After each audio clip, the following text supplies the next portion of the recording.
Greetings, music nerds, and welcome to Season 6 of Music Makers and Soul Shakers. I am your host, Steve Dawson, coming to you from the Hen House Studio here in Nashville, Tennessee.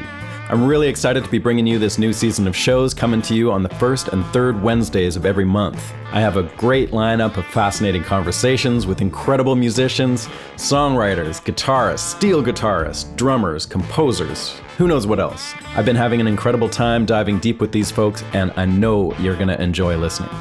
Just a reminder that this year I've taken out the short song samples through the show, as things have gotten way more complicated as far as legal use of music goes, so I'll be making an accompanying Spotify playlist to each episode, which you'll find in the episode's show notes and at the website at makersandshakerspodcast.com.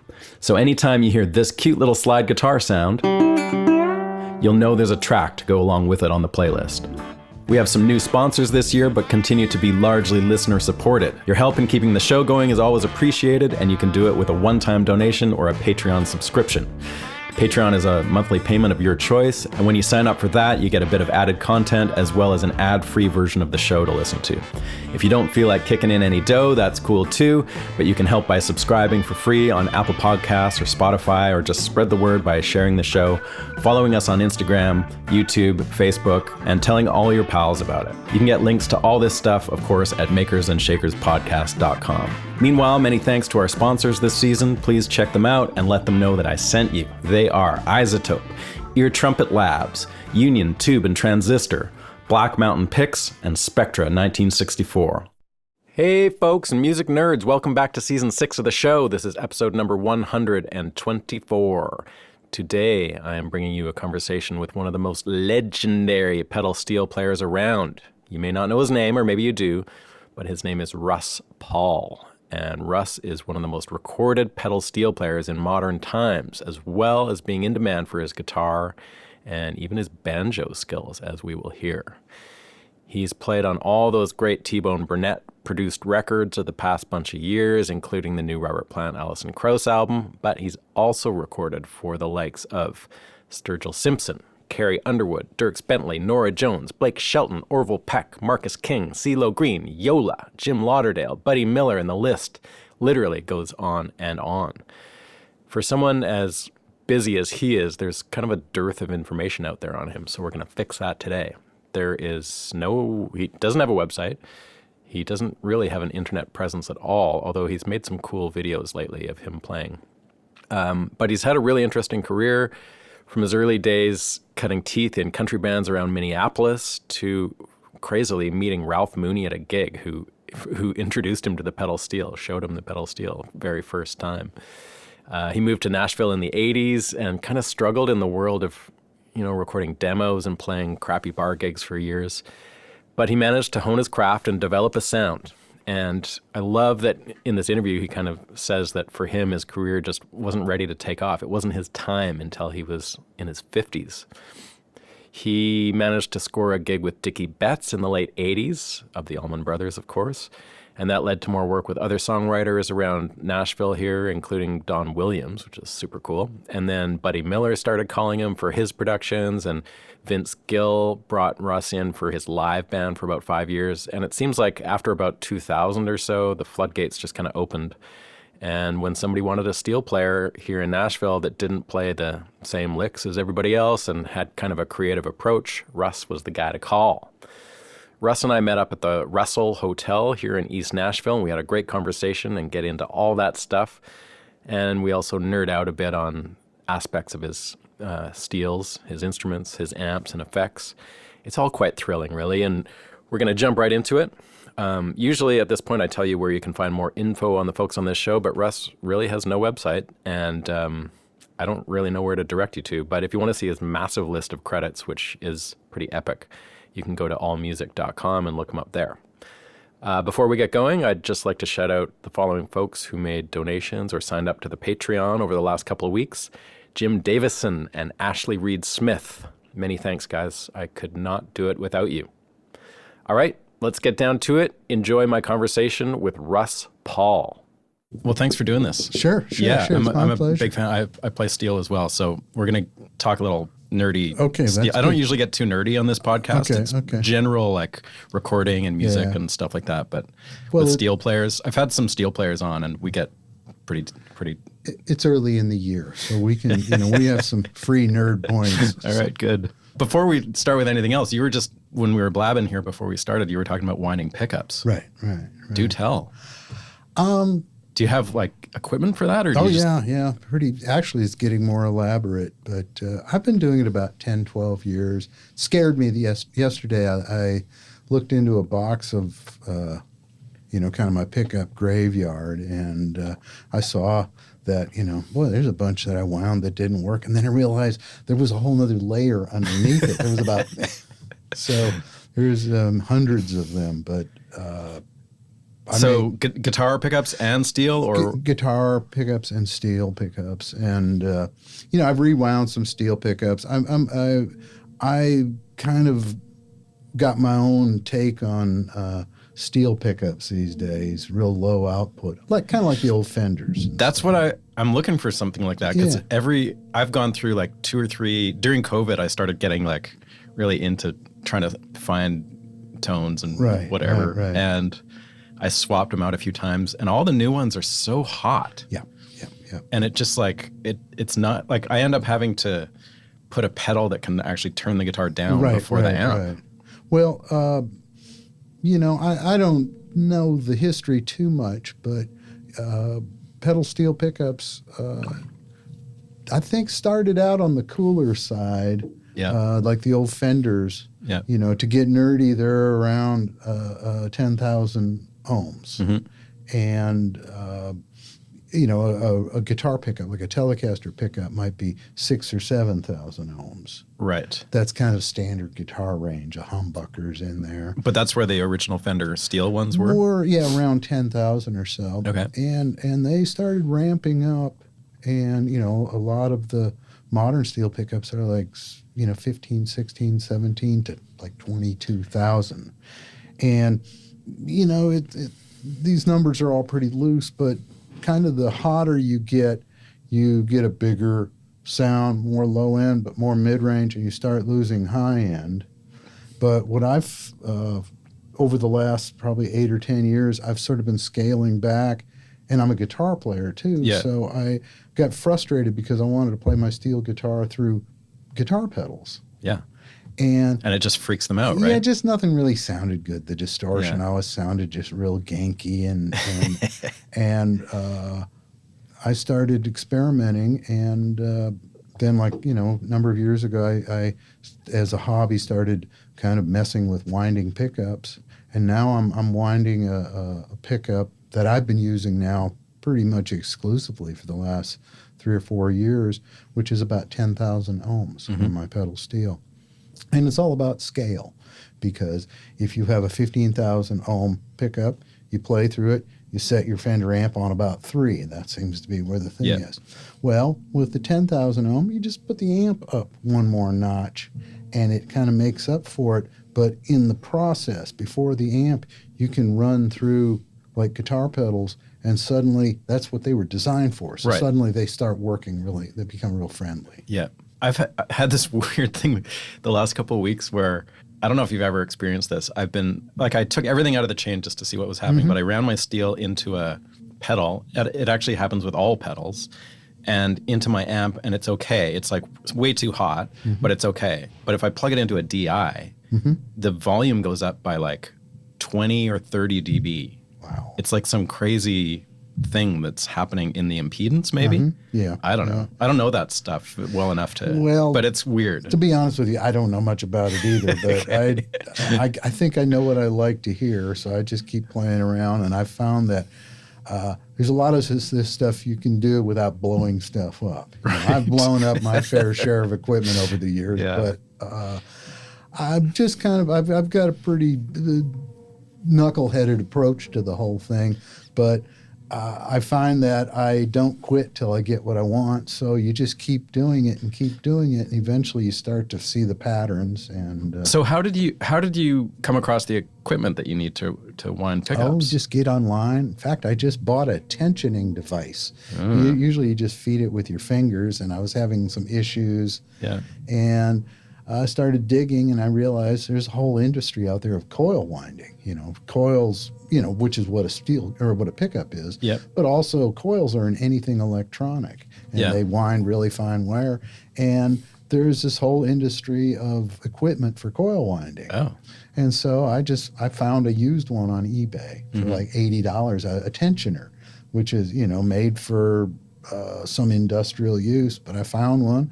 I hooked it up earlier this week, and my wife, in fact, got a little miffed with me because I just got lost in the workshop for about 2 days. And, that happens. But I figured it out. I mean, it came with a manual that was in Chinese. Really? So it didn't do me much good. So I just kept hammering, just banging my head against the wall, and I got it working. And yesterday was just very pleasant day of pickup. So it kind of like it feeds the wire across the spool, right. kind of? It goes through, and it's like we were talking about sewing machines earlier.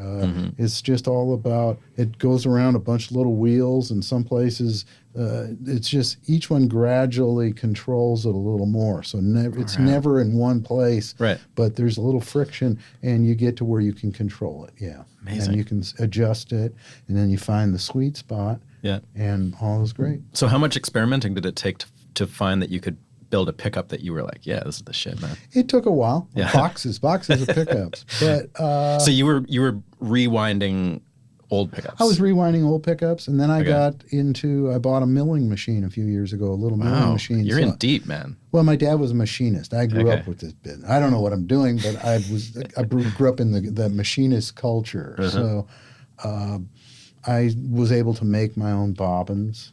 And then I have a friend works at Joe Glazer's shop who was experimenting with their new laser cutting machine. And he said, do you need some pickup bobbins made? And said, do I? So I actually have a bunch now for pedal steel pickups. Amazing. So I buy the magnets from one place online up in Indiana. I buy the wire from another place.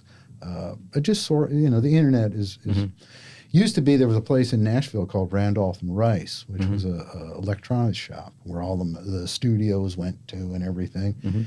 And you could buy all your stuff, and they shut down maybe 10 years ago, and I was lost. And then, you get online, it's all there. Wow. Okay, so you mentioned that your dad was a machinist. Now, you're a hard guy to find information on. There's like nothing. There's no website. There's like, you're invisible out there. So now I know you're originally from Minneapolis, right? Right. Okay, so you grew up there. Your dad was a machinist. Yeah. How'd you get into music? Just, I had two older sisters that back in the early 60s were big fans of Peter, Paul, and Mary and Theodore Bickel, the folk scare, they called it, the folk boom. And they had a little acoustic guitar, and I sort of picked it up and started, figuring out some chords. And this was about 3 or 4 months before the Beatles were on Ed Sullivan. So I was about 9 or 10. I saw the Beatles on Ed Sullivan. It was like a brick in the forehead. But I was already playing guitar, so it was like, oh, that's what I'm going to do. Yeah. And but an acoustic guitar doesn't really cut it. Well, there's a story there. I saw that they had these guitars with what I call horns on them, cutaways, and looked like knobs and everything. And I didn't know what they did. But I did come home the next day. That was a Sunday evening. Next day I came home from school, went down into my dad's little workshop, and cut a cutaway into our Silvertone acoustic, and I glued some knobs on it. Yeah, because I didn't know that they actually did anything. Yeah. But no, but I was cool. pretty eat up with it early on. Wow, cool. And that hasn't stopped. So. Yeah. So you've been tweaking. You're like a little J.J. Cale down there. Yeah. And my guitars tend to be rat's nest. Yeah, as he once said. Yeah. But it's just, I think one of the most important things for a musician or any artist, but a musician is to find a voice that you have, because there's so many really good players out there that they get lost in the weeds because they don't have a voice. Yeah. They might play really good, but they might sound more like somebody else that they already know. Totally. And it's like, so it's okay. Maybe you can go out and play in somebody's road band or something, but if you want to really forge ahead, you've got to develop a voice. Which is something that you did here in Nashville. So were you already on that path before you came here? I don't know when you moved here. I moved here in the mid-'80s. Okay. And so what was happening up to that point in Minneapolis? I was doing my first 10,000 hours. Since I was about 12, I've been playing weekends in taverns and bars and all through high school. And guitar? Or were you playing guitar? steel? Well, when I was about 15, I was playing in a little country trio, quartet.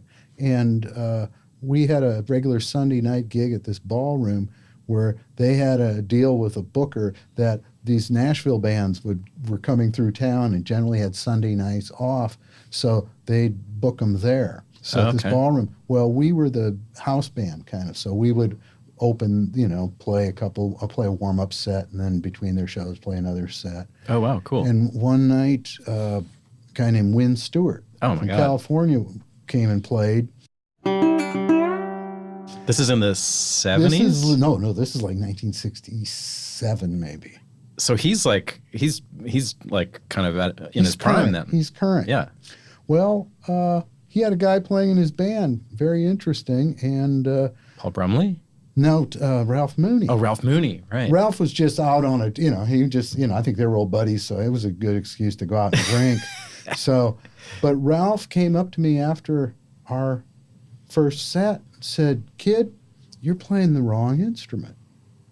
And I said, "What do you mean?" He said, "Well, you're over there playing," and I think I had some kind of Gretsch or something, and I had discovered light gauge strings. Yeah. And he said, "You're bending all those strings all over the place." He said, "You need to play one of these things." And he pointed to his steel, which was his old Fender, I think 1000, whatever, with the moon, half moon on it and everything. He said, "This will do the job for you." I said, "Will you show me?" He said, "Yeah, hang around afterwards." So, did you know who he was? No. Holy shit, man! Yeah, I was a Beatle kid, but I happened to be playing with a country band. How old would he have been then? Like in his 40s or something? Yeah, maybe? I would say he was probably 40s. Okay, if that, Yeah. So, wow. At the end of the night, he said, "Come over here, kid," and he sat me down. He said, "Sit behind this thing." And the first thing he did, he got out a half pint of whiskey out of his pocket. He said, "Have a swig of this." And I was like 15 or 14 or something. Okay. So I took a swig, and that's how you start the that's how pedal you start steel. playing pedal steel. And he showed me the basic da da, using the first two pedals. Mm-hmm. And I went, "Oh, like that?" He said, "Yep, you got it." And that was it. And the next day, which was a Monday, all these cool things happened to me on Sunday evenings. Seems like it. And then Monday, the bass player, who was my best friend, he was 2 years older than me. He had a driver's license. We skipped out of school that afternoon.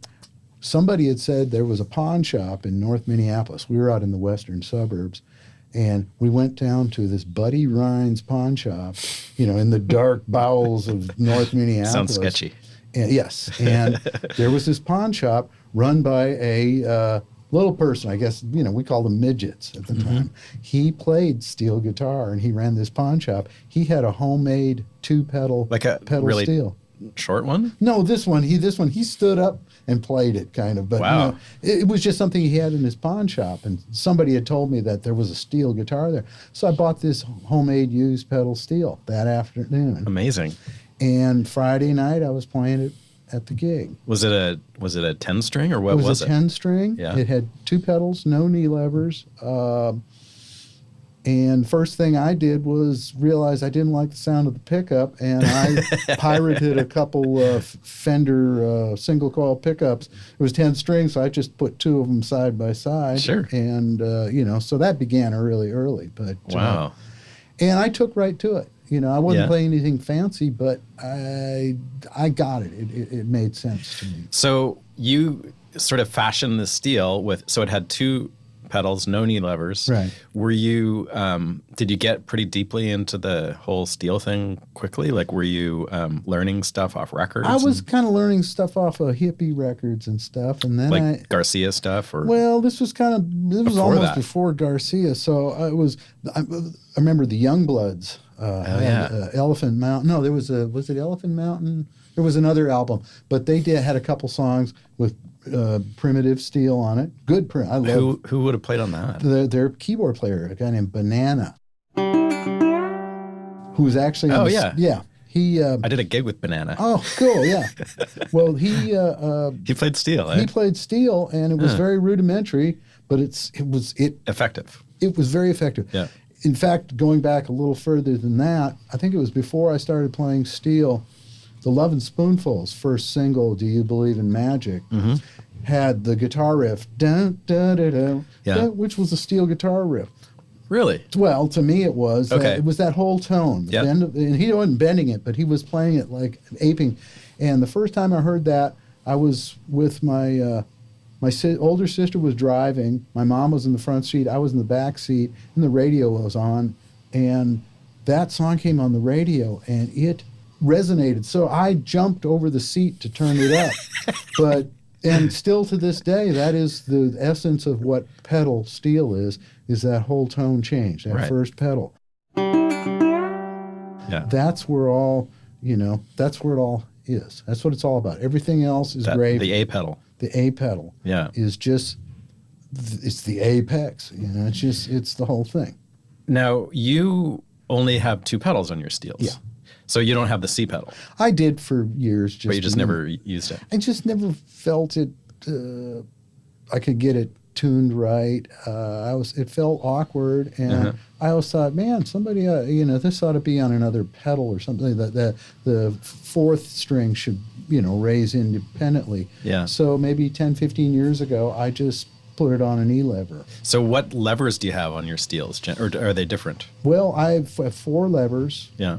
And 3 of them operate the E to F, E to E flat. E to F, E to E flat, and then E to F sharp. So 3 of my knee levers just all deal with just the 4th and 8th string. Okay. And then my other knee lever just drops the second string a half tone. Standard. That's it. Yeah. Yeah. Okay. Yeah. So the 2 pedal thing just stuck ever since. It stuck. Well, that's how I started. And that third pedal always felt odd to me. And somebody told me once that Mooney maybe had a pedal over on the right side of his guitar that did that. Or something like that. You mean like for his other foot? Yeah, to reach over, so it always made sense to me, and it's still to this day. I mean, I was doing some overdub at the house yesterday, and I realized how much I just have. I'll be playing, and I can that is just this great little expression in all kinds of positions to raise that 4th string. I also raise the 8th the whole tone, too. The 8th string. The E to E flat, or to F sharp. Yeah. Oh, okay, cool. So yeah, all 3 levers just do the same thing to the octaves. Right. And interesting. It's very expressive. Yeah. It's very expressive. It's the whole tone change. Right. It's another one. So you have because with the on the third pedal, you just have more combinations. To me, it's just and it's much more in tune to me. At what point were you kind of dedicating yourself to steel? Like when you're playing in bands in Minneapolis and stuff? Like I just before you were 20 years old, or I was 15, 14, 15. Yeah, and I always kind of played both. For a while there, my steel got stolen, so I probably went for 6 or 8 months without a steel. But what a drag! Yeah, and then. Did you end up getting a good one after that? I ended up, after that I got a Fender double neck Fender, and then 10s or 8 that was 8, eights, and then I think I got, then I had a series of 10 string. I had a lot of steels, just different ones. So were you ever playing like hardcore country stuff? Yeah. You were? Yeah, okay. Yeah. This band I played with, I was in, garage rock bands. Yeah. But then this one band, when I was about 14, called me up and said, we need a guitar player Friday night, which was that evening. And because our cousin plays guitar, but he's laid up drunk somewhere. Mm-hmm. And we heard you play pretty good guitar. So they came and picked me up because I didn't drive yet. And this is before I played steel, but I went out and played with them, and I ended up playing with them for a couple of years. Oh. And it was two brothers. One played drums. The other one was a lead singer and played a Cordavox, which is an accordion with a Lowry organ unit built in. Far out. So I want one. Oh, it's great. So he played, we did, this is Minnesota, so we did modern, which was like Be Johnny Be Good, or, kind of, basic rock and roll. Country, this guy sang like Merle Haggard songs and stuff. Okay. And old time, which was polkas and waltzes, which was my biggest surprise when I moved to Tennessee was they don't know what polkas or waltzes are here. It's just very foreign. Mm-hmm. But I grew up in this culture where we knew, that was part of what you played. Yeah, I'm from Canada, so Walter Ostanek, man, like I know all about the polka world. Yep. And I still love that stuff. Yeah. I still listen to Whoopie John and the Six Fat Dutchmen. Love it. So what brought on the move to Nashville? Like, at what point did you say, like, I got to get out of here? Was that what happened? Or yeah, I played from when I got out of high school. I averaged about 7 nights a week playing in clubs. That's a lot of nights. From 72 to about 84 for about 12 years. The average comes out because I played all the time. I was in 2 or 3 bands, and we would play club gigs where we'd play 6 nights a week, and we might play in a club for 3 months. Wow. All in Minneapolis? Yeah, all in Minneapolis. I never traveled. We just always really? played. And there was a lot of work. Those days are so gone. A lot of I made good money for a kid. I was single, and I played 12 years in rock bands, country bands, disco bands, all kinds of stuff. Were you playing more guitar generally, or it all depended. Yeah. Sometimes I was in a rock band, and I had my steel, and I had a Leslie 145 that I'd modded, primitively to play organ parts. God, you're hauling that around to every gig. Oh, yeah, we used to haul in. We hauled a PA. We had everything. So, so I did that, and then about 84, I realized I was the big frog in a small pond, and I didn't have any reason to get better because I was good enough. I could have just gone on playing there, and I think I would have probably drank myself to death. So I thought I need to go somewhere, so I went to Nashville. Did you know anyone here? Not really, no. Okay. No. And so what was that like? Like, first of all, like, what was the scene in Nashville like at the time, and what was your life like as a young person coming here at that time? Oh, it was great. I had saved a little money. Yep. I came down in my little Japanese pickup truck with a little camper on it, like all drummers or steel players had at the time. And I had a friend of a friend who lived here. So I had somebody to call and say, hey, I'm in town. Can I crash on your couch? Yeah. And it turned out that the little apartment right next to theirs was coming up for rent. So I just secured that. And the first couple months, every night about 9 o'clock, I had a double neck Fender in one hand and a Session 400 in the other hand, and I went around to all the little nightclubs. Really? And I would just go in, can I come and sit in with your band? I'll set up on the dance floor. I'd play for an hour or so, and then I'd take off and go to another one. And I just did that. Man. Every night. Ballsy. But what happened was that eventually somebody would go, oh, well, hey, Friday night I got to do an Opry spot. Can you sub for me? And and then... so what was the club scene like? Oh, well, at that point? there was a number of these clubs. There was a place called Gabe's. There was the Rose Room. This is like 84, maybe 85. Were these like Broadway clubs or? Yeah, but they were around town, not Broadway. Broadway was Skid Row at the time. That was a pretty dangerous place. But they were around in different areas of town, Hermitage, Trinity Lane, out by Opryland. There was. Okay, yeah. And so I would, I ended up kind of getting gigs, and I met a lot of people, and a lot of friends of mine had played for Opry acts. So they would go out and do a little touring. They'd do Opry shows, but they'd play in clubs. There was a whole club scene of a bunch of us musicians that were all kind of new to town. And it was about country music, and then so you moved here in 84, you said? 84, yeah. 84, late okay. 84, yeah. So country was sort of starting to change at that point, I guess. That was transition time. Yeah. It was pretty much in full swing. The Opry was roaring, the Nashville network. Was TV the Opry thing. at It was Opryland? at the new place. Yeah, that's okay. been there, I think, since 72 or something. Right. And, the Ryman was shut down, I think. Right. They almost condemned it. Yeah. But I started, just hanging around with these different people.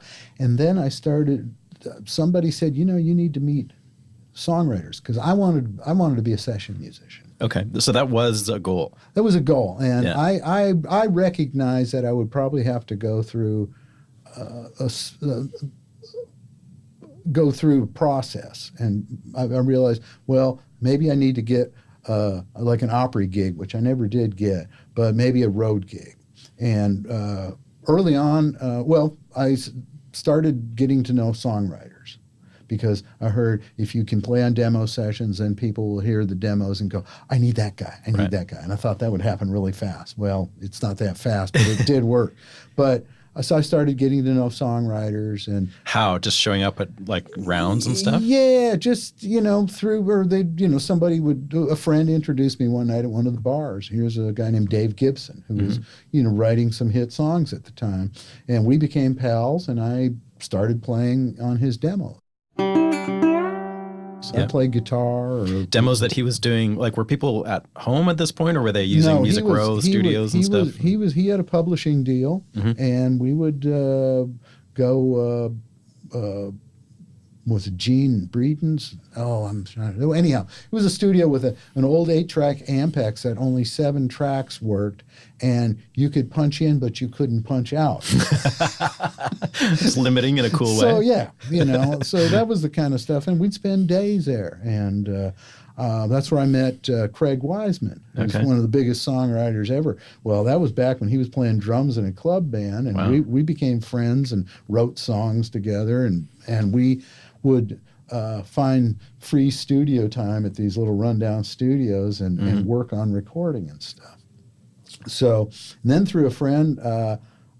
Who were the main steel players in town at that time? At the time, Sonny Garish. Paul Franklin was already... He would be a youngster, though. He was a youngster, but he was already had his feet in really deep. Yeah. Buddy Emmons was still around. You could go see Buddy Emmons playing at the Hall of Fame Inn. Or Paul Franklin. They kind of they shared the same gig, Yeah. And Weldon was still playing. Okay. Hal Rugg was still playing. Amazing. Did you get to know some of those guys? A little bit, not a whole lot. Not a whole lot. I was pretty much in awe, and I was pretty embarrassed to. Well, that's a thing, right? Like, for anybody coming to a town like this, you see somebody like Paul Franklin, or I guess Buddy. I never saw Buddy Emmons, but like I've seen Paul Franklin enough to question why I would play the pedal steel. Right. You just and what do I really have to say to this guy? But I better pay attention, because he knows something I don't, because he's working all the time, and he's playing on records. Yeah. So and were you getting, like, when you got called to do a session, were they wanting somebody to sound like Paul Franklin? Oh, there would be times, yeah. There was the whole, there's the arc of a session player is like, who's so-and-so, and then get me so-and-so, got to have so-and-so, then we need somebody, a young so-and-so, and then it's back a to cheaper who's so-and-so. so-and-so. Yes. And so, there was a lot of that, and and my wife is the daughter of a very successful session guitarist. Oh, yeah. And, she always said, who? Well, his name is Billy Sanford. He played on a million records. For My sure. wife's name is Ginger, and we've been married 30 years. And she had enough insight, sometimes I go, why didn't it happen earlier? Why did it happen? And she said, you're not going to happen before your time. Mm-hmm. It's just going to be, maybe you're not ready, this and that. Because I worked my way up to where I started playing some demos. I got into a couple, did some touring with some different people. What kind of tours were you doing? Well, my first time I ever got on a bus, was pretty early on. I had a friend who knew Dickey Betts. Oh, yeah. I got it. Yeah, we got to talk about this. And Dickey was living in town in Nashville at the time. He had just gone through Cumberland Heights, so he was clean. Okay. And that's a rehab? Yeah. Okay. And he was living here at a friend's house, and this is like pre-pattern disruptive Dickey Betts? I don't know exactly. This was post Highway Call on this. I love that record, Highway Call, man. That's like one of my favorite. John Huey. Beautiful stuff. Killer. But this is pre-Warren Haynes, obviously. Yeah. Okay. And so I went and played on a demo. He was How did that come up? Through a friend of mine I knew from Minnesota who had come to town earlier than I, and he played Danny Parks, and he played fiddle out with Dickey on the road. Right. And he gave Dickey my number, and Dickey called me. He wanted me to come and put some steel guitar on this demo he was doing of a country song called Too Late to Go Home Early. Okay. So I met him in a studio and played on the demo. And how was it? Was it intimidating, or was it like? Oh, was he cool?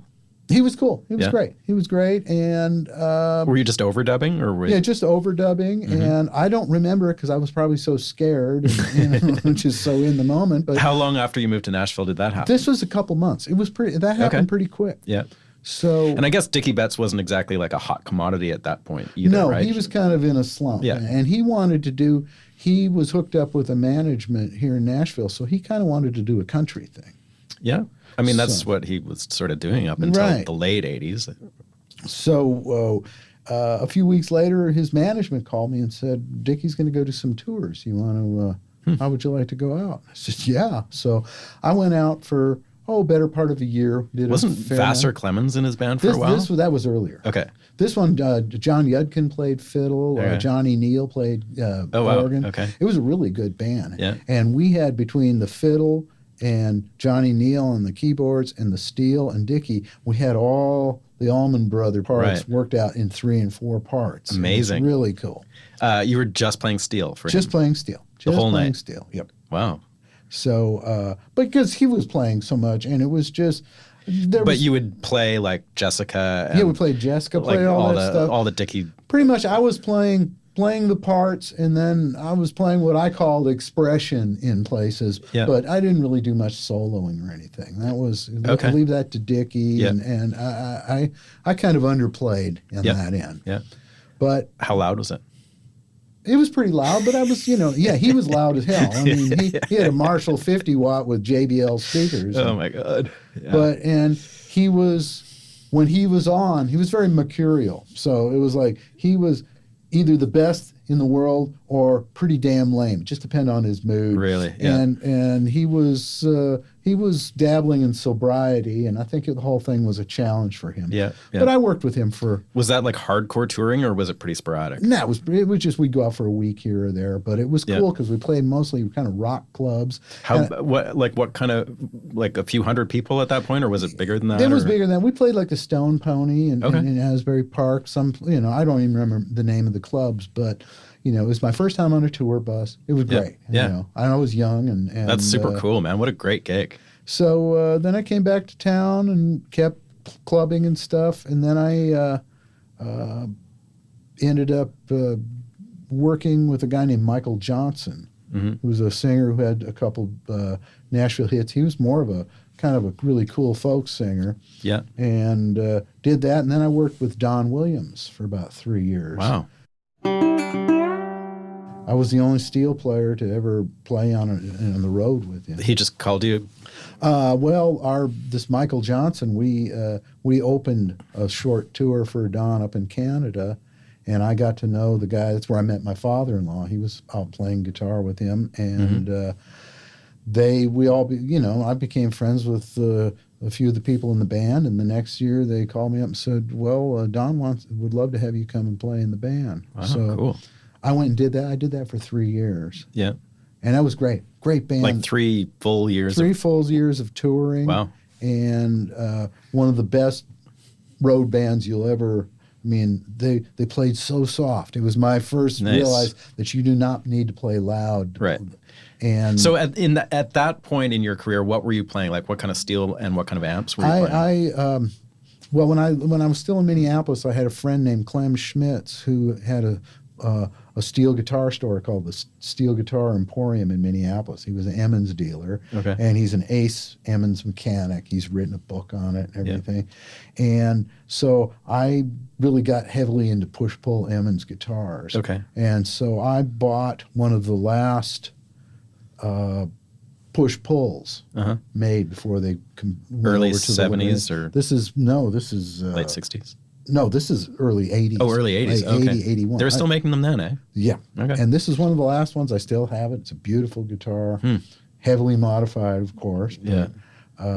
And I was playing through twin reverb. Okay. No effects at the time. I was playing really real straightforward. And were you playing the C6 neck too, or?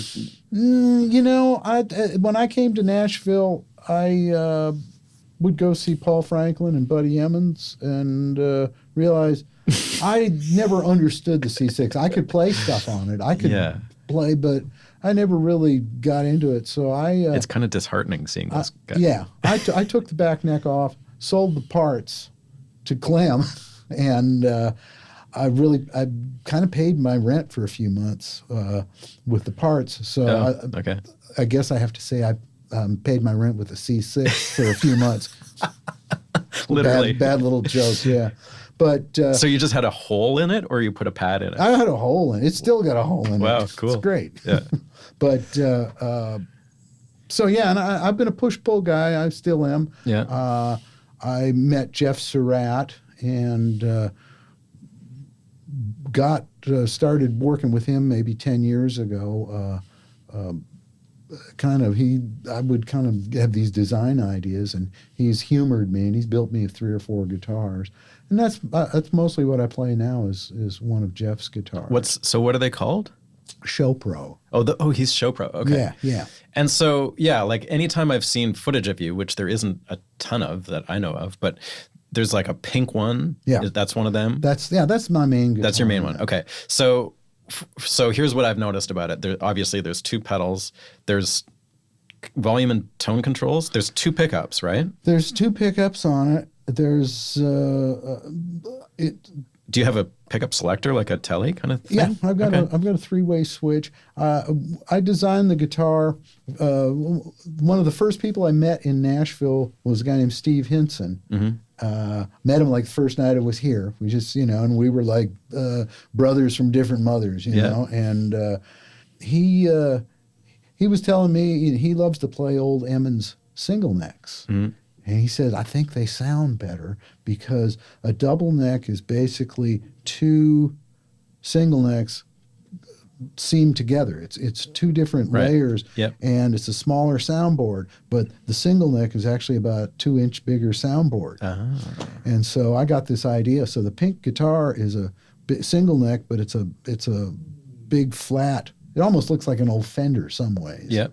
And but there's no pad, right? No. It's just a single neck. Yeah. It's not on a double body. It's like a single neck. The neck is right in the middle of this like 12 or 13-inch body. Okay. And then the neck, I've designed it so there's a bunch of extra area up there with a control cavity in it. Mm-hmm. So I've got. What's up there? I've got a distortion unit. I have built in. Yeah, preamp. Far out. I've got various controls. I've got a Leslie speed switch. It's changed. I can take off the cover and change out whatever's in there. That's a lot of shit in there. Yeah. And I've got what's the distortion circuit all about? Is it from like a Rat or something? Or? No, a good friend of mine, Rob McNelly, is one of the top guitar players, and he's saved me so much in money because he's always trying pedals and stuff. And we have a very deep tonal relationship. Uh-huh. And I'll call him up and go, what do I need to be looking for? And there's a guy named Nick Greer, I think is maybe in Georgia or something. I've got some Greer pedals. Yeah, and it's called the Ghetto Stomp. Okay. And he said, you're going to like it. I think it's supposed to be like an old Supro or something, but I think it might be cool for steel. Mm-hmm. So I got one, and I loved it. Mm-hmm. So I have... It's an overdrive. It's an overdrive, yeah. And I just unhoused it and built it into the guitar. And so it's just sitting, the circuit is sitting there. Circuit, yes, sitting under a cover in the guitar. And do you have, like, how do you activate it? I've got a little like 4-way selector switch that nothing, preamp, distortion, I'm just switching. What's the preamp for? Well, using a 9 or 10,000 ohm pickup. You need some juice. Well, not much juice, but enough. Also, if you're going to run long cables or run through, it's just a buffer. So I do use a little bit of a clean preamp, and that's one of those EP ones. Yeah. And I just bought one last night. And I bought a couple of those, unhoused them, and then built it into the guitar. So. Wow. So it runs through all that before the output jack, obviously. Yeah. First thing, the guitar works a lot like a Telecaster. It's 2 pickups. There's 1 volume, 1 tone. Yeah. Okay. Basically, it goes first to the selector switch. Each pickup goes to the selector switch. Then it goes to a standard tone and volume, just like a guitar. And you've got a 3-way selector, so it's 1 pickup, other, or both. Yeah. Okay. And then it goes from there to a tone and volume, passive. Yeah. And then it goes to if I want the distortion or the preamp. And how much control do you have over, like, do you have all the overdrive controls that are on the pedal on the face of the guitar? Yeah. Okay. It's right there. Far out. And I love it. And then when I go out of the guitar, I go into, when I do sessions and stuff, I go into my pedal board. I don't go into the volume pedal first. I've got it divided up into tone shaping or modulation devices, then the volume control, and then like the reverbs and delays and stuff. Yeah. So I think that's pretty standard. But and I use a Goodrich light beam pedal that they don't make anymore. Okay. But it's very clean. Yeah. No pots. Great. Yeah. Yeah. But so basically I can shape my sound before it even gets to the pedal board. Yeah. A lot of it. What other kinds of pedals do you like to use these days? Oh, I've always got a wah-wah handy. Oh, yeah? So you keep a wah-wah right beside your volume pedal? Oh, I have a little tool kit I bring with me, and I just pop it in when I want to use it. But does it sit there beside your volume pedal? I just scoot the volume pedal over and usually have to put something on the volume pedal so the volume stays up. Yeah. But then I have a wah-wah, and I use that, I guess, in kind of unexpected ways. I think of it more as a filter. Like a filter, yeah. I mean, I had one of the first wah-wahs that ever came to Minneapolis back in 66 or 67. Who made it? Like Morley or something? This was just a cheap, awful thing. Yeah. But then I think I had a Vox. Yeah. But so I've been using those things for years, and most people get on it and just go back and forth. Right. I use it as a filter where you hardly move your foot, but it's very expressive. And so I use that more than a person would think. People kind of go, "Wow, are you using some sort of auto wah or anything?" No, it's a wah-wah pedal, and so I use that quite a bit. I have a delay museum at my house. I'm heavily into all kinds of delays. Yeah. Do you have any favorites these days? Oh, I just got one of the new Strymon. Volante? Do you have that one? The big one? Yeah. Well, what do you think of it? I'm still working with it. I'm a huge Hank Marvin fan. Okay. And I finally realized, my God, he wasn't using it like an Echoplex. He was using one of these multi-head things. So like a Benson. Yeah. So it's got that, and that's kind of new. That world is new to me. I've always been kind of a Echoplex guy. Straight ahead, one delay. Right. So I'm starting to learn that now. So that's pretty exciting. But I've got a couple tape delays. I've got an old tube Echoplex. I've got the full tone tape delay. Yeah. But I've also I love Boss. Anything Boss makes is worth having. Yeah. Strymon is great. Yeah. just I have a lot of stuff. What about amps these days? What do you use? I'm a Fender. I grew up playing blackface Fender amps. Yep. Now my favorite amps are the drip edge, Fenders. I have like 3 drip edge Princetons. That's my favorite amp. And I toured for 5 years with Vince Gill in a huge band. I played a little Fender Deluxe the whole time. Just a tiny little amp. I set it up. So how do you get enough stage volume? You put the amp close so you can hear it. Uh-huh. And then you might have a little bit coming back through your monitor, but for the most part, just let the PA do the work. That's what I learned when I worked with Don Williams. Okay. Is that you don't fill the room with a PA. You just get your sound, and then let the sound guy turn you up. Yeah. But you never in that situation have a problem hearing yourself without having to turn the amp up so much that you're because freaking if you it start out. turning a little amp like that up, then it starts distorting. It Yeah. doesn't sound good. No, so you learn to play at that low volume, and that's where all the sweet spots are. Yeah. And Because a deluxe needs to be on like 3 or 4 to sound. yeah, it's pretty usually good about for 2 or a 3. steel, yeah. Okay, And well. and I worked with Vince for 5 years, and I know Vince had John Huey. He's he and Paul Franklin are tight as hell, and I know I'm not in that league, but the only criticism he ever had of me was, "You're not loud enough." Really? I figured that's a pretty good criticism. Vince probably doesn't play super loud, does he? Oh, he can. He can, yeah. He gets excited, but what a cool gig that was. Yeah, so what led up to that gig? I was friends with Michael Rhodes, the bass Yeah. player. We were doing a session one day. This was like Thursday afternoon, and he said, "Man, we need somebody to come out with Vince this weekend." So why wasn't Paul Franklin doing it? Oh, Paul was,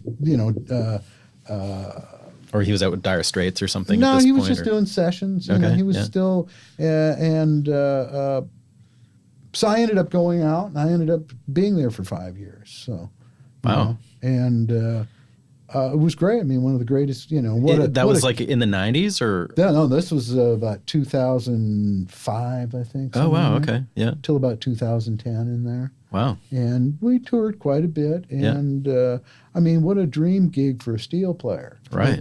Our shows were like 3 or 4 hours long, Yeah. or 2 or 3 hours long. The first hour would be just solid country gold. I mean, just Amazing. Vince singing and no holds barred, nothing ashamed of the steel guitar. Right. And then after that, we'd go on and do all kinds of other stuff. And then I'd just pick up an electric guitar and I practiced rhythm for 5 years. That's it was awesome. great because he Yeah. already had 2 or 3 guitar players all the time.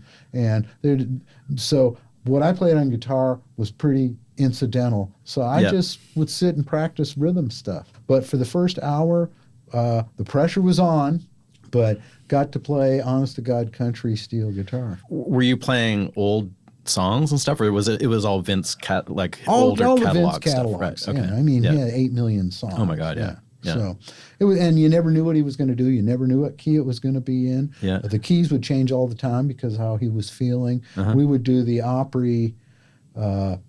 We'd do when they had the TV show on Saturday nights. We'd go there and there'd be a minute beforehand. We were going to do a certain song in a certain key. By the time we get to the stage, that would have changed twice. How would that come to him? He'd just be like, "I'm not feeling those high notes," or what? And that's it. Yeah, it's just how he felt, and he's a total feeling guy. So, And he would just say, "Hey, Russ, we're going to do this in F tonight." Yeah, an F, I see. And the thing is, the hardest part of the whole gig was there was a few songs that were steel heavy that would have a half step mod. And the hardest thing would be to remember what the hell key Right. are we in, and then that half step mod, because these songs would constantly be changing, Yeah. key wise. I'm surprised he does that. Like, he seems like so consistent of a performer that. Oh, he is, but that's because he manages it. Would it be like, "Hey, everything's down a half step tonight," or was it No, just it's like, just "Hey, that song we're gonna"? Yeah, most songs were, didn't change, but one he'd go, they'd be on the list. I mean, the list would never mean anything either after the first 3 songs. Okay.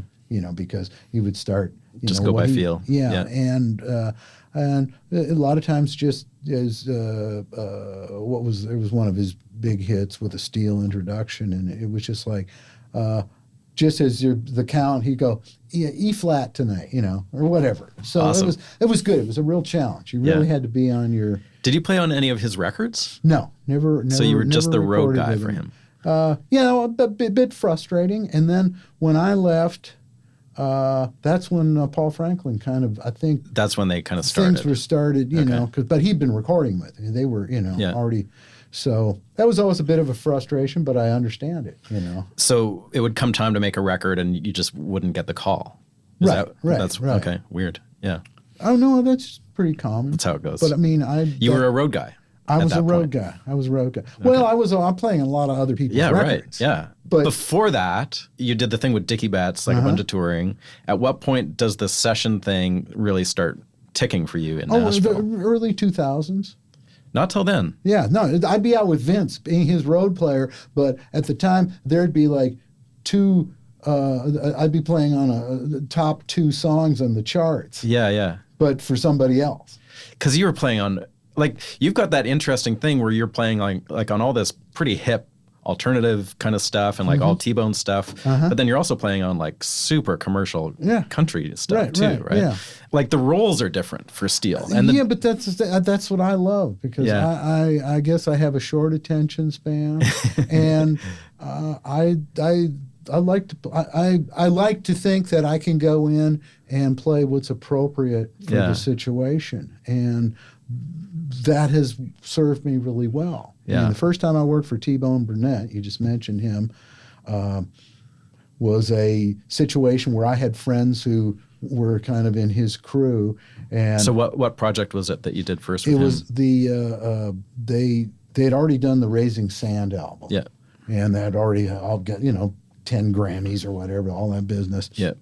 And they were working on a second one. Yeah. This is about 2000. I play with Jay Belleros, and so I kind of know the whole. I mean, I don't play with him regularly, but I've made a bunch of records with him, and I have heard the whole. Well, yeah, and crazy things story. were kind of Well, anyhow, Buddy Miller was one of the guys, and Dennis Crouch, the bass player. Yeah. They kept going. We've been talking to T-Bone about it. I think T-Bone just wasn't excited about Nashville steel players. He liked Greg Lease.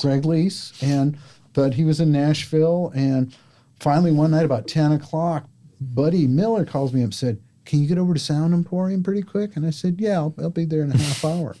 So I walk in about 10:30, carrying my guitar and amp into a room with all these heavyweights. They're all starting to work on a song. There's Alison Krauss, Robert Plant's in the control room. And this is soon after Raising Sand, right? Yeah, okay. Yeah. So I go in and set up, and I'm, this is pretty intimidating. This is big pressure. And then this big, tall, blonde guy, huge man, walks in and says, "I'm T-Bone. I've heard good things about you." So you'd never met him? No. And then he kind of bent down, and as I'm sitting at the steel, he says, "I don't like steel guitar licks." And that's the only direction he's ever given me. It's been 12, 13, 14 years now. Yeah. That's the only steel guitar direction he's ever given me. Don't play any steel guitar licks. Yes. And we recorded a song that moment, which just came out on the new album. So there's a bunch of, that album is sort of half new and half from 2012 or 13 or whenever that was? Wow, crazy. Yeah. So, and then, so I played on that, and then a couple of years ago we did the new recordings, which is about half the records. Yeah. Were those sessions noticeably different, the 10 years apart Robert Plant, Alison Krauss situations? Well, the band was more electric. The second, it was David Hidalgo on guitar, Bill Frisell on guitar. Yeah. Was it all here? Yeah, over at Sound Emporium. Yeah, we did 2 sets of sessions for it right before COVID hit. Rebo was there again. No, Rebo was. So that was in the original. Rebo was in the original, okay. But Rebo overdubbed, I think, quite a bit on the new stuff. But he wasn't there for tracking. So, but Hidalgo was. Hidalgo was, and Bill Frisell. How cool is that to be sitting in a room with those guys? So pretty cool. I've been working. And so what's the situation in a session like that, as far as how much direction are you given, And what do you do instinct-wise versus what you think they want? And like, how do you approach it? Well, like with T-Bone, like on that stuff, that particular stuff, he would kind of go, play steel on this. Or if it was something that he wasn't feeling, he would have me play Dan electro bass. Yeah, you play a bunch of bass on that. Yeah. So... but didn't they have Victor Krauss there? Yeah, but Victor and I would, we had, I've known Victor for years. Right. We have an understanding. And when I'm playing, Dan electro bass, which is not really bass, it's bass guitar, but it's more tic-tac. Yeah. And so I play loosely on what the bass player is playing. We have an understanding, and maybe some places we might correlate it. But part of my deal is to play accents and stuff that they might not play. It's kind of like a mid-range guitar. Do you work that stuff out, or do you just kind of feel it? You just kind of feel it. When I approach a song, I try to think of a motif in my mind first off. Well, what is this record gonna do? Just a general, and that's like for steel. Mm-hmm. Let's say he says play steel on this song. Yeah. Well, let's just see. Do I need to be atmospheric? Do I need to be a hillbilly? Do I need to? Is this a New York song? Is this? Is it running through your head constantly? Like, don't play any steel licks. No. Okay, no, so you've worked past that. Well, I'm not a lick player. I never was. No, but you can still like. To me, it's all about emotion. It's all about milking the instrument for emotion, and so I try not to think that much. That starts excluding too much stuff. Yeah. But don't rely on licks. Don't rely on being clever. And steel guitar, a lot of really good steel players tend to learn a lot of the vocabulary, and then they try applying it to whatever music. Yeah. And to me, you've got to, don't play licks, play the emotion rather than the mechanics. Right. In those sessions, do you end up keeping most of your live tracks, or do you go in and like overdub stuff, or what do you? Most of that stuff is live tracks. Yeah. And it's kind of... Are the vocal arrangements done in advance with those guys? No, usually with Robert and Allison, one or the other would do the track. Okay. Because they're still conceptually figuring working it out. And then they go and work on it later. There's a couple where they would sing together. Mm-hmm. And God, it's a powerful feeling when you're got them singing in your headphones. Yeah. Then you got Bill Frisell playing. And amazing. It's just Hidalgo, Yeah. And then Jay Bellerose. Jay and I have become very, very good friends over the years. And he's a very nice fellow. And he is one of the great modern dynamos. And so unpredictable. Yeah. That's what I love about him. So musical. It's scary how well he plays. Yeah. Do you get much feedback from Robert Plant? Yeah. You do? Yeah. One day I got to the studio a little early, and I was just in there noodling around my guitar. He comes in a little early. He comes over and sits down. And we start talking, and we're, just talking about blues or something. And he was kind of going, yeah, well, we kind of, dinged it up, this British, stuff. And I said, okay, hold it. Wait a second. All due respect. But if it weren't for guys like you, I wouldn't know blues from a hole in the ground, because being a white American, I didn't know what blues was until I heard it from you British guys. Right. And believe me, most of the blues I heard was done by you guys first. So that's my favorite. Mm-hmm. I mean, I love all the old stuff. I don't have the reverence for it like you do, or knowledge, but never discount what you guys did. Right. And he kind of, okay. Wow, that's heavy, man. Yeah. Shit. And he is an encyclopedia of old blues records. Is he really? Oh, yeah. He knows every label color. He knows every version of everything. He's really? I didn't realize that he was so deeply into it. Oh, yeah. Serious. Cool. I don't know why I'm focusing on that record, other than it's a super cool record. But like, is there a lot of repertoire stuff that gets tossed around that doesn't get used, or do you guys basically just work on everything that ends up coming out? Or yeah, most of that stuff is just. Yeah. Well, there was we probably cut 15 songs in the last couple sessions, and they probably used half of those. Okay. you know. So yeah, there's stuff that doesn't see the light of day, but not tons. But half that record was cut 10 years ago Yeah. and didn't see the light of day. Yeah. So it's just kind of the way that works. Right. You know? So, Yeah, interesting. you know, some things work, some things don't work, or maybe it's not the right time for something. Yeah. You know? Yeah. So who are some of the other producers that you really enjoy working with these days? Well, I do like Dan Auerbach. I kind of. Oh yeah. So yeah. What's your take on like what he has sort of brought to the whole scene here? Because he's using a lot of the older guys. Yep. He's sort of doing some pretty cool shit. Oh, he's right? just having a field day, you know. He's another musicologist who's got an incredible record collection, who just studies all this stuff. And, you know, he came to Nashville and he started hooking up with all the legends. You know? And, you know, we ended up with a rhythm section. I came into him actually before he started doing that, once again through Buddy Miller. Okay. Dan lived across the alley from Buddy Miller a few years back. And Buddy's one of my favorite producers too. He has been doing a lot lately, but I've done a lot of stuff with Buddy. He's a great guy, and we have a great understanding. But Dan called me and said, well, Buddy said, there's this guy, Dan Auerbach, from the Black Keys. I gave him your phone number. I hope it's okay. I go, yeah, Buddy, it's okay. So. Were you aware of the Black Keys? Vaguely. Sort of, yeah. Vaguely. Well, I knew they were, right then, everything, there was big commercials coming out with their songs on it. So I realized this is a big deal. Anyhow, Dan called me and said, yeah, we're over here at the studio. Can you come over? And so I went and set up, and it was an artist named Bambino, which is is it Tuareg tribesman or something from Africa? Wow. East Africa, I guess. And the whole band was in there, and there's all these guys, you know, like maybe they had done a photo shoot or something earlier, but they had like head scarves and all this stuff. And I walked in, and he said, just set up and play with the band. And I just jumped into this East African rhythmic stuff.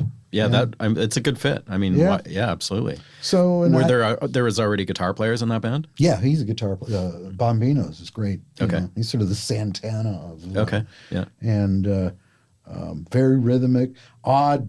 The bars aren't odd, but their phrasing is odd, and I just had to. It's like John Lee Hooker, right? Yeah, I sort of had to just feel it rather than try to count it, because I'm not a very good counter. So, but I mean, when the first song, there was a big steel solo in the middle of it, you know, and it's just me doing my impression. I had no idea what I was doing, but what was their reaction to what you played? Because that would be they liked it. They loved it. Cool. Yeah, it was just wow, you know. And so I ended up finishing the record with them. Bambino came back to town a couple times. I actually played at a live gig at a bowling alley out on Dickerson Road with him one time. Wicked. You know, so how cool is that? And I just sort of got into the Dan camp, and we've done. You did Yola's record. Did Yola? She lives right next door. Oh, well, if you say hello, if you see her, tell her I said hello. Done a couple of her records. Did a John Anderson record. Cool. We did an Atlanta Del Rey record, a Ray LaMontagne record, all kinds of stuff. What would be some of the hallmarks of working with him? Is he just as much of a live kind of feel guy as T-Bone? Oh, yeah. And yeah, when you're out in the, you know, no click track, no individual headphone mixes. You just go out there and play. And what sort of feedback do you get from him as far as direction goes? Well, you know, I've become almost more of a guitar player for him than a steel player. I still do steel guitar stuff, but most of the time I'll play guitar on the tracks. Okay. Because I fashion myself as a real wannabe electric rhythm guitarist. That's what I want to be. I think more you've graduated anything, beyond that point. But so I love to play on the tracks, and I love to help with the arrangements. You know, I'm kind of an on the floor guy with Dan. Where, hey Dan, I think if we took half a bar out here, that might, you know, work, and that works good, and so I do that. And then steel guitar, it's been a process because I used to get frustrated because all he wanted was Pete Drake. That was all he could think about, and I get it, but you know, but Dan, I'm not Pete Drake. Why Pete Drake? He just dug just that. loves it. Why anybody loves Pete Drake? Yeah. It's just because Pete plays right to the gut. Nothing fancy, no licks. Right. Pete plays pure emotion. Yeah. And so, but I've kind of gone, worked through that with him. But he wants a bit more licky playing than T-Bone does, I guess. He wants some flash. He's got some ideas about, and really it all would come down to Pete Drake. It's interesting. That's funny. But now we just does he if Pete Drake were here, he would yeah, absolutely. Or he would go, here, listen to this record. I mean, I'll get texts in the middle of the night. Here, listen to this, some Pete Drake thing. So you're like, yeah, I've heard that. I've had to take the ringer off my texting thing just because I have so many friends that are who don't sleep much and are musicologists, and they're always sending me stuff in the oddest hours. And now I start doing that. So. But does Dan, when he produces records, is he out on the floor playing too, generally? He's sort of gotten where he's more in the control room. There's been a kind of a big shift in the way the session band the session band is evolving.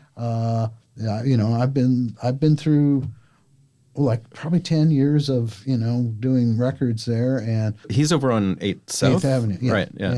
Yeah. Got a great studio. Yeah. Great guitars. It's a great place. Great engineer. Alan So do you Parker. need to bring a guitar when you go? I don't need to, but I'm such a nerd that I bring all my Frankenstein guitars. Okay. Yeah. Well, what I found I have a number of friends who have these beautiful studios and guitar collections. The problem is when these people have, 30 or 40 guitars, they tend not to get maintained enough. Totally. Yeah. And I love a guitar and I'm anal about having a guitar set up correctly. Yeah. So I bring all my own. But I still end up using a lot of his. Yeah. Or he'll go, you need to play the Sunburst. So he'll bring me his Sunburst Les Paul. And I'm going, I guess I'll play that. Who are the other sort of stalwarts in his camp these days? Does he use the same drummers and bass players? Well, he's starting to use Jay Bellerose. Well, actually, we got something coming up in a few weeks. Jay is flying to town for. Oh, cool. Okay. Dave Rowe has played bass on a lot of the stuff. Yeah. Mike Rojas does a lot of the stuff.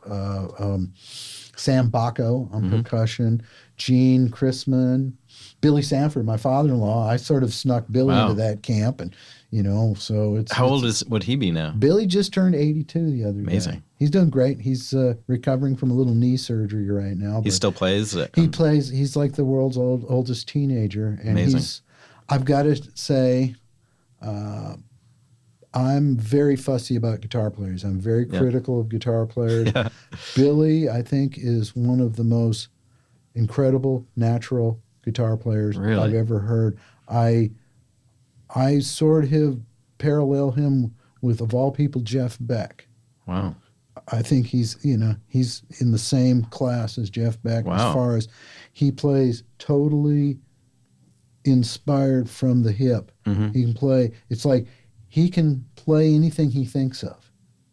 Yeah. And if you sat down and talked to him, you'd never know. It's not like he's sitting there working on scales or anything. Mm-hmm. He just something comes to him and he manages to make his fingers do it. Wow. It's amazing. What's a good thing to hear him really play on? The Keith Whitley records. Oh, he played yeah, all that stuff. There was one big record, I'm No Stranger to the Rain. There's a Waylon Jennings record called Don't Let the Sun Set on Tulsa. Okay. Or whatever. Amazing guitar solo in the middle of it. David Loggins, Please Come to Boston. Uh-huh. There's a phase shifter guitar solo in the middle of it. Billy played that. Okay. The phase shifter came in the mail that morning. It was like the first phase shifter in Nashville. Awesome. But yeah, I mean, we're family and everything, but I think he's one of the most naturally gifted musicians I've ever. Is he still actively working or not so much? He's slowed down a bit, but we still cut with Dan every now and then. Cool. Yeah. So are you working there fairly often with Dan at his place? Yeah. That's great. Yeah. It's one of my regular haunts. Yeah. And then Buddy's Place, you've done quite a bit of work lot there of over the stuff years. at Buddy's Place, yeah. At the house. Yep, Yeah. at the house, yeah. Uh-huh. So, and I did the whole run of Nashville, the TV show. Oh, right, of course. Which started yeah. with T-Bone, and then ended up with Buddy, and then Yeah. Tim Lauer. Yeah. So I probably played whatever 3 or 4 seasons of that. Okay. So. And was there a lot of steel on that stuff, or was it Not a more lot. guitar? Yeah. Yeah, well, I played more banjo than Really? I played guitar. Yeah. Okay. Yeah. It was just as a session player back in the '90s, I decided every year I was going to add something new to my arsenal. Yeah. And I'm a pretty good finger picking guitar player, so Mm-hmm. I got a banjo. And in the early 2000s, I was probably the most recorded Nashville banjo player. Really? Just because I could play slow, unfancy with a click track, where a lot of really virtuoso banjo players, that's just not in their thing. Yeah. If you slow it down, they're So falling all over themselves. You know. So what kind of stuff were you playing banjo on? Oh, just the things like just records by But 5-string banjo. 5-string banjo. Yeah. No, not using finger picks. Just Okay, so my you sort of own had your thing. own thing. Yeah. Yeah. Basically, it's a sequencer. That's how I approach it. Yeah. I would just come up with a pattern that fit over the And just chords and just stick do it. with it. Uh-huh. But that sort of. So you started getting calls for banjo. Oh yeah, Wow. I've played whole days of double scale playing banjo. Wow. I mean, I'd be in there with Paul Franklin playing steel or Dan Dugmore or something. Yeah. And I'm in there playing banjo. Wow. That's crazy. There was a short while, Mark Wright, the producer, we did a couple albums where both Dan and Dugmore and I were hired, and we would flip coin, who's going to play steel, who's going to play guitar. We had a great time. Wow. I've done sessions with Paul Franklin where I've played guitar and he's played steel. Yeah. In the 90s, were things pretty busy for you session-wise? Or Incredibly. But They were. It was mostly demo work. But I will... So like showing up in a studio, setting up, doing a 3-hour call kind of thing? 3 times a day. 3 times a day? 5 days a week. Okay. And that was regular, like you were doing it all the time? I worked all the time. That was my second 10,000 hours. Yeah. Was the 90s playing demos. My first 10,000 hours was Minneapolis playing clubs. Yeah. Then there was the second 10,000 hours is the 90s playing demos. Why did that never really graduate to records at that time? Because it wasn't my time. As my wife said, it just wasn't. In fact, there was a time when I was just getting this great little foothold, and Dan Dugmore, who I already knew, and we were good friends, he came to town and took all the wind out of my sail. Really? I actually got twice different people called me and said, man, we got you booked for the sessions here, but we got a chance to get Dan Dugmore, so I'm going to have to let you go. And that was not very good for the spirits at the time. Oh, yeah. And the thing is, Dan Dugmore is one of the most wonderful players. You want to hate him. And and it was just, I was so frustrated. But my time came. My time came, and...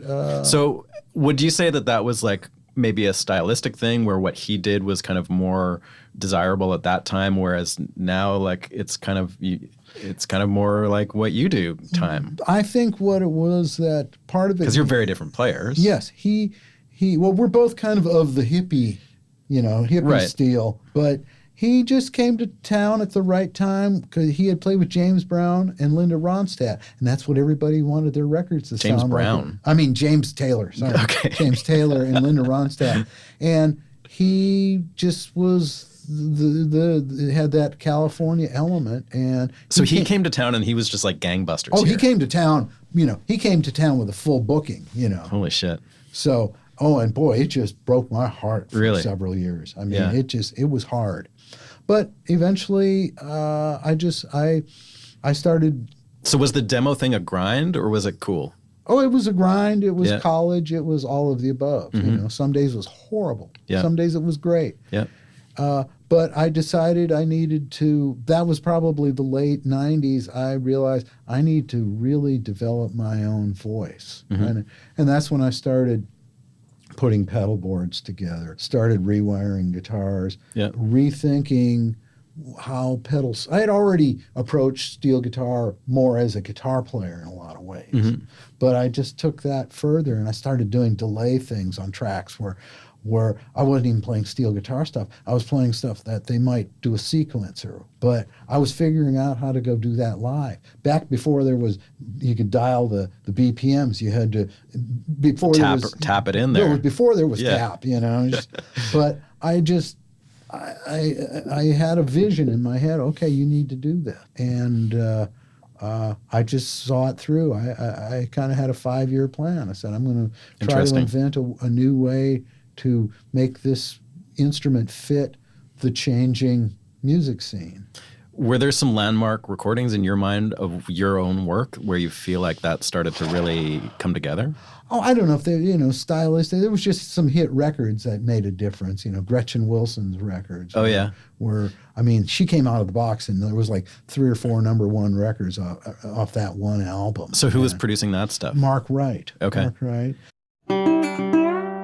So you got the call from that just from knowing him or whatever? And Yeah, I had worked on a bunch of other stuff with him, and she was around. I was playing on demos with her, and so we knew each other from that. And then we went and cut that Redneck Girl. Yeah, and so that goes gangbusters. And then, does that really immediately your phone starts ringing with people? No, it's not. But you just notice that suddenly I'm getting more record calls rather than demo calls. Right. But I never quit doing demos. I just kept doing, working overtime, but getting more record calls and stuff. So, and, records is different. Generally, it's a slower process. It's much more refined.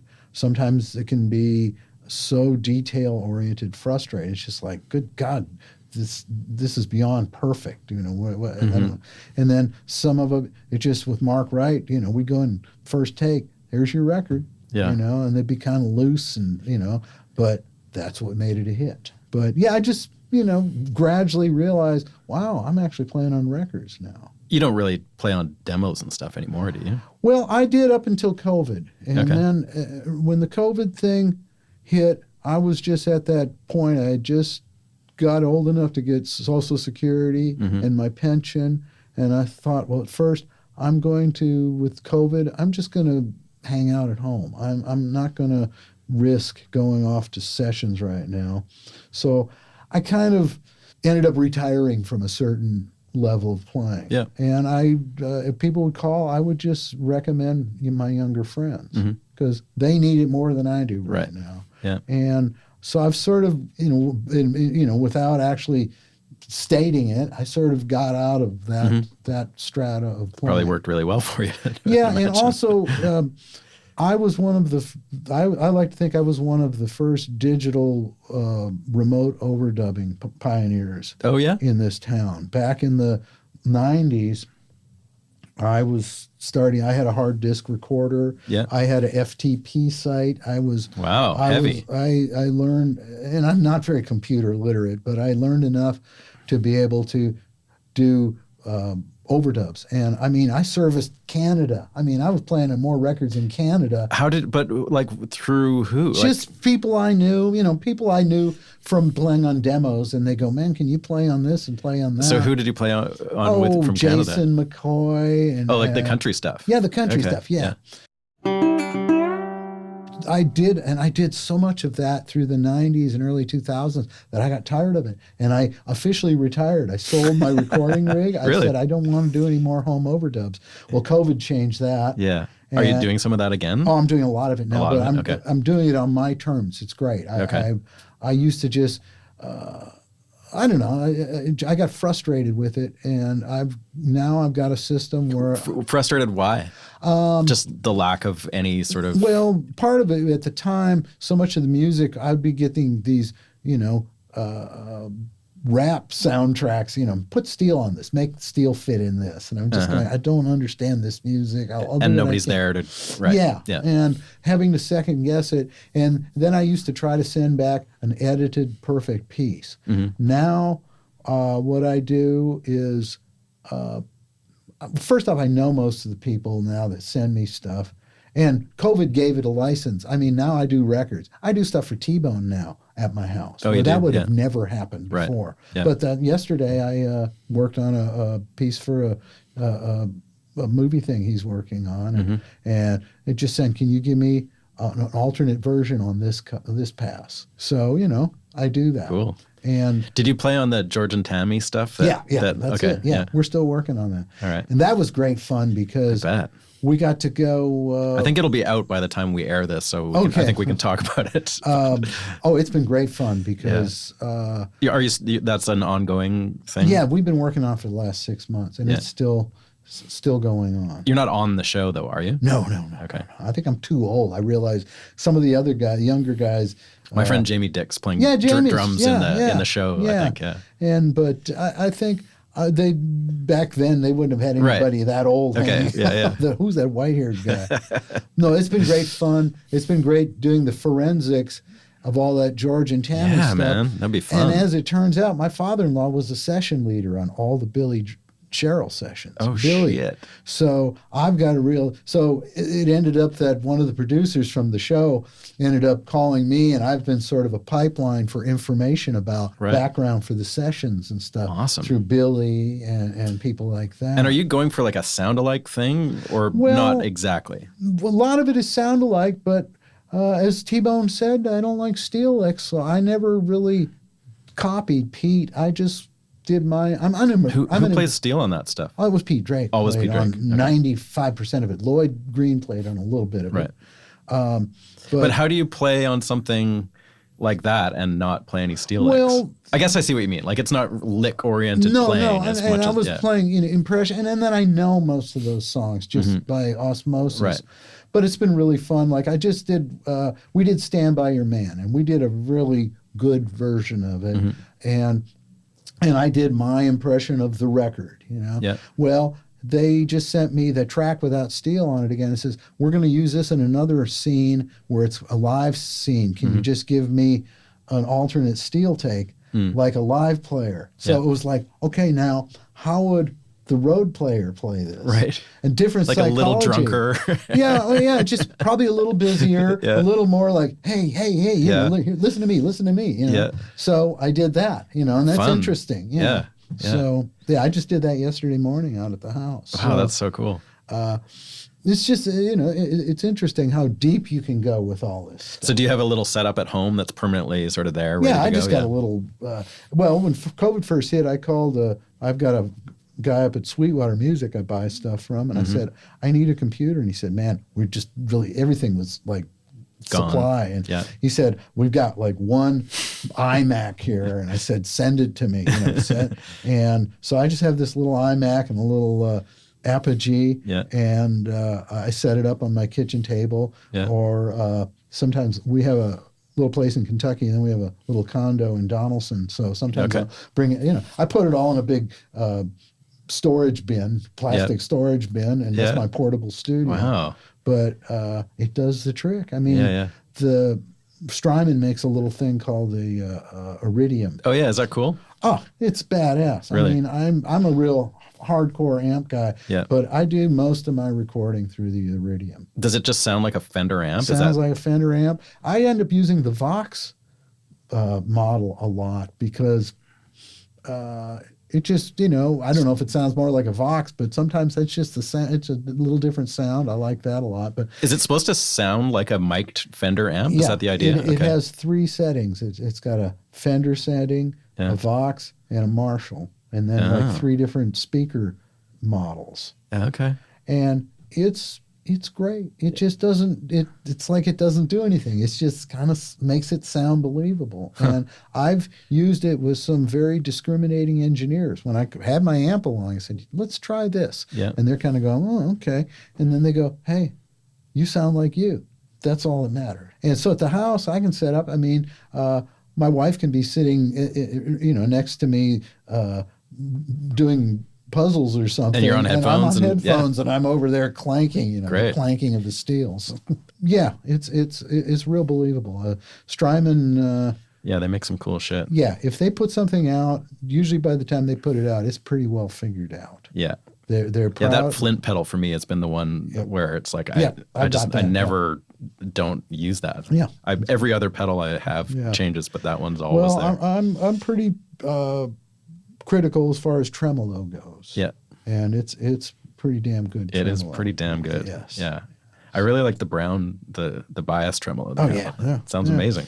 And I see, I'll use stuff like that with the steel, where it's just, and I think maybe there's a generation of young steel players coming up that maybe have a more open mind. That's one thing about the steel guitar world. There's a sort of, if Buddy or Lloyd didn't do it, why is it isn't worth doing? Right. And no disrespect for either one of those guys, because they're gods to me. Yeah. But I think the instrument has been sort of stilted, where people have just, there needs to be more open mind to the instrument. And because I think it's one of the most expressive tone generators there are. Yeah, man.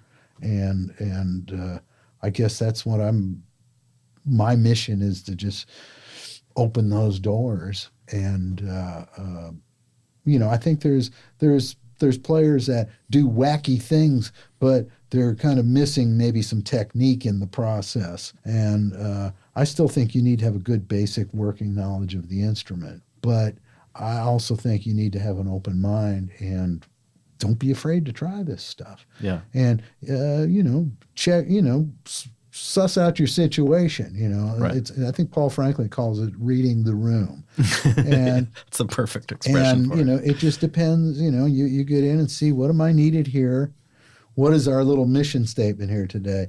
Maybe I'm just the hillbilly guy, but then there's some days where I'm the guy who takes this country record and makes it more pop. Yeah. It's just it's every day it's different. So it's keeping all that in mind. Yeah. And then not playing any licks. Yeah. Do you get called for much modern country stuff anymore? Yeah, You do? have. Yeah. I have a handful of accounts, and I still play.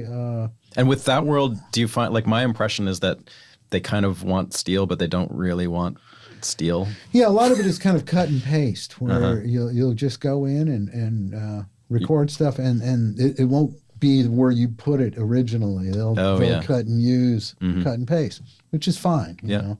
But I still do a fair amount of it. Yeah. And do you do any road work these days, or are you just like not into that? It's tricky times. I've been. You're not doing the Robert Plant tour? I don't know. Okay. I mean, I was hired for it for a while, and then it sort of went away. Okay. And I don't know how that's going to play out, just because they had a whole.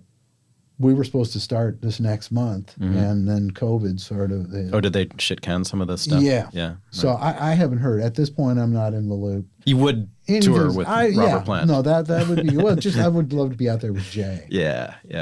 I hear you. Jay and I, we have a good time together. Have a few cocktails. Yeah. He's a cultured. He's a cultured and man. he's a real brother in the music army with me. Yeah. So cool, man. Well, this has been so great to have you on. We did get pretty geeky there. So we got pretty geeky there. Yeah, way geekier than I usually get, which is fun. And that's the tip of the icebergs. I know, right? Well, I think we covered lots of. All right. Cool Well, this shit. has been a pleasure. It's fun to talk. Thank you. Folks, that was my conversation with Russ Pahl. I had a blast talking with him, and I hope you enjoyed listening to it. We shall see you in a couple of weeks for another chilling episode of Music Makers and Soul Shakers. We'll see you then.